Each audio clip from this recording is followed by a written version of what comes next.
Hello and welcome to You Talking to Me. The European Commission wants to introduce a system to relocate refugees among EU member states. Not everyone is fascinated by the idea, so let's discuss about it. And I'm very happy to welcome in our studio Mrs. Barbara Lochbihler. She is a member of the European Parliament for the European Greens. Hello, Mrs. Lochbihler. Hello. And we're also joined by Stavros Samoulidis from Sky Media, our Greek partner from Euranet Plus. Hello, Stavros. Hello. Before we dig in the difficult question of burden sharing in the European Union, let's briefly talk about another measure proposed by the European Commission. Federica Mogherini, the High Representative for Foreign Affairs, went to New York to the United Nations Security Council to ask for a mandate to capture and destroy vessels that could be used by traffickers. Mrs. Lochbihler, you are strongly opposed to the idea, and I'd like to give you a question from our Facebook page from Gida. She asks, before thinking of distributing refugees, perhaps we should stop them before they arrive in Europe.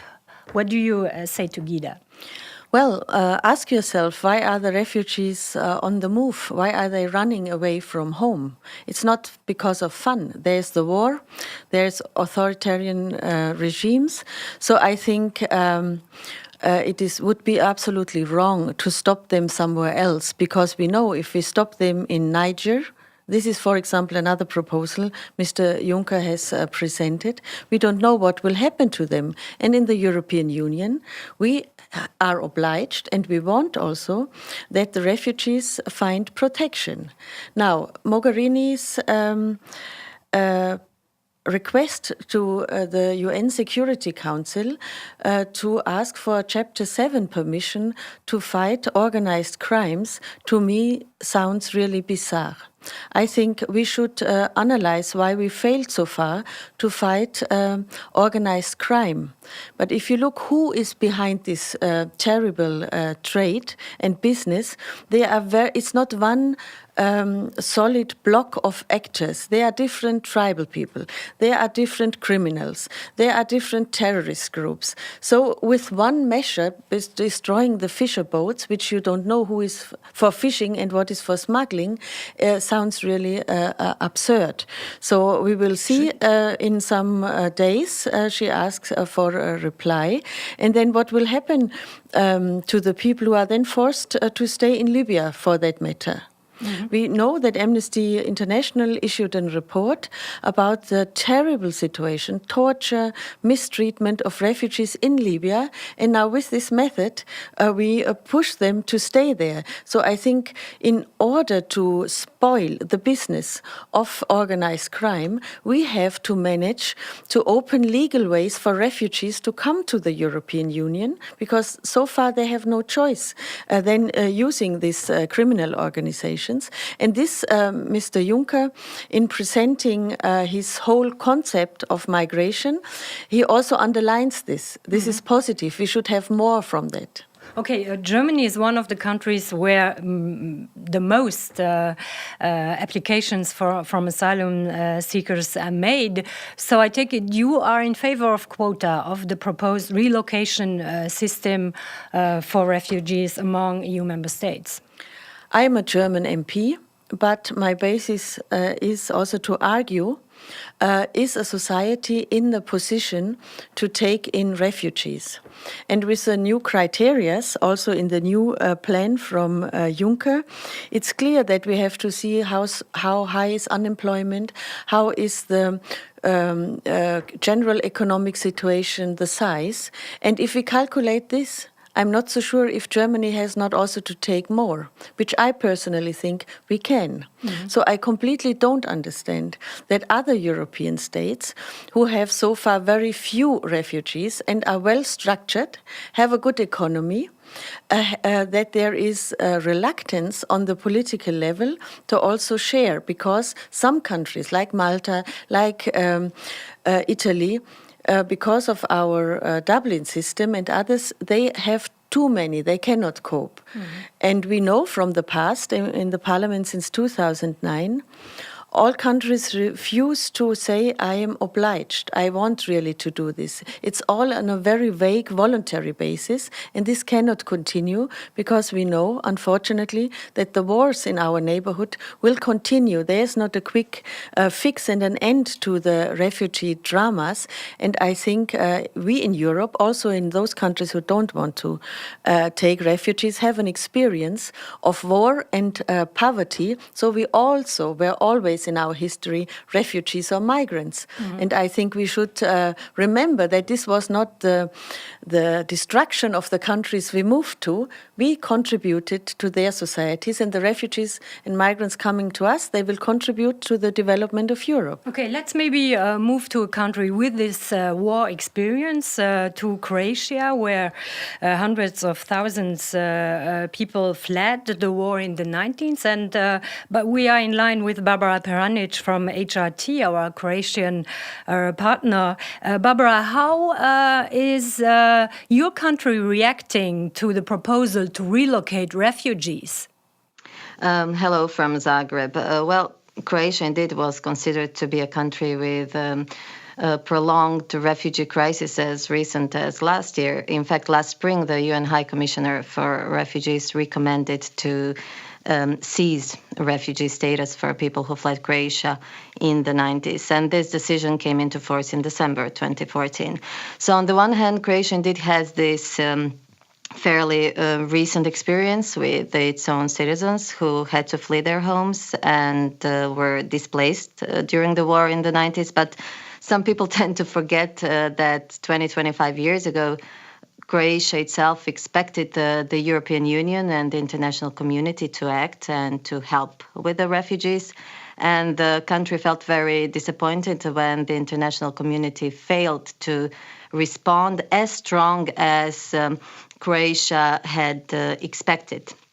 So unfortunately, sometimes people, for some strange reasons, find it hard to realize that now Croatia is actually in the position to act and to react. So, Barbara, we cannot force people, countries to say yes. What is the reaction so far in Croatia? We're being very quiet about this. Our prime minister is saying that there are countries who are in economic terms better off. So we're going to wait and see, basically. But I think also my question, for instance, would be that the Commission wants member states to take in refugees under this quota scheme, and it's already been said here that many EU countries have issues with this idea. Croatia is not openly against it, as opposed, for instance, to the UK, which is very clear against it and intends to use its opt-out possibility. Then we have Hungarian Prime Minister who said that the proposal was a crazy idea. Slovakia, Estonia are against it. So I really have doubts how can the new EU migration policy work and have results when so many countries openly oppose it. Can we force member states to join this relocation system? There are already very negative answers to that.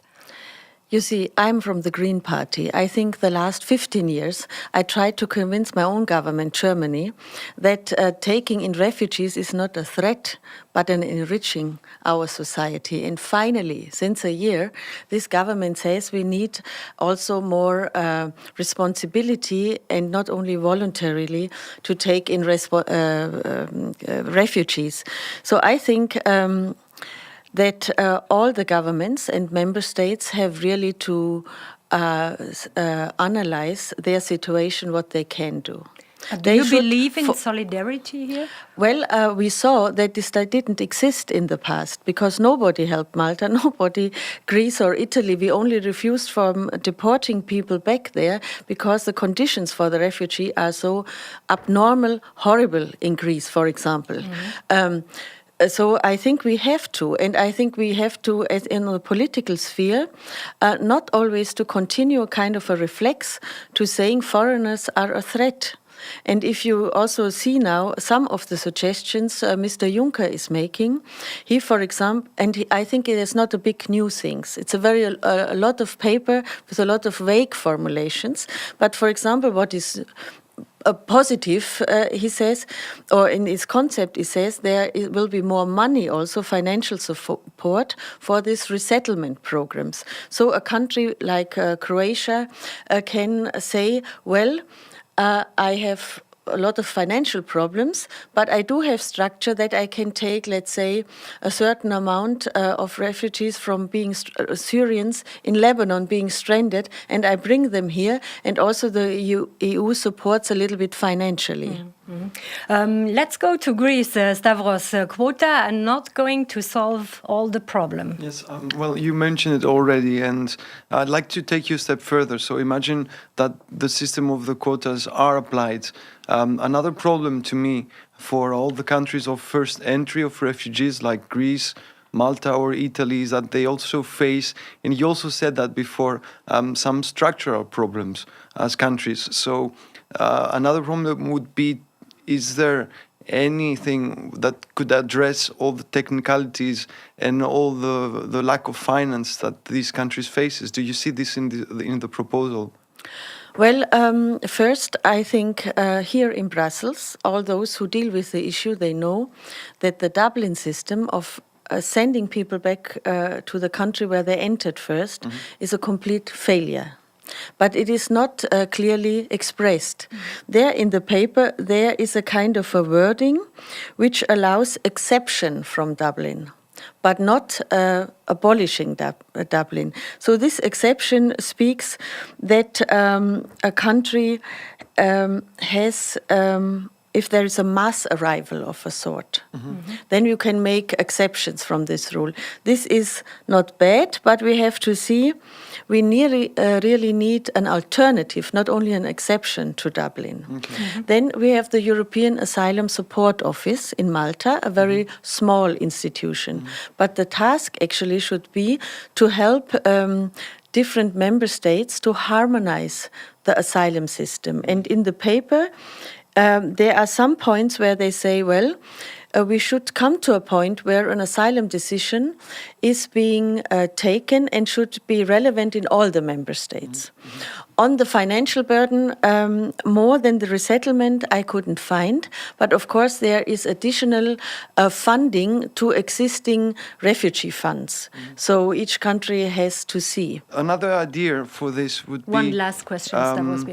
That the EU could build services in the countries that those people flee. How do you agree with this solution? Well, which country comes in one's mind? Like my Minister of Interior suggests Morocco. For example, to do a check if asylum applications can be dealt with there. My question is why?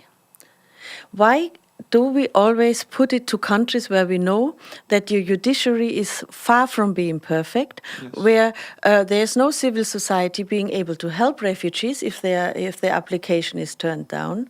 And now in the paper from Juncker this morning is also to say we would look in the country of Niger. Yes. To have a kind of asylum center there with the help of the UNHCR, International Organization of Migration. What do you think of this idea? It's very vague, and I would like to hear also from those institutions who have a human rights-based approach, if they want to carry out this work, to be sure that the refugees are protected in their rights. Of course, this is and then it's a selection there, who should go further and who should be sent back.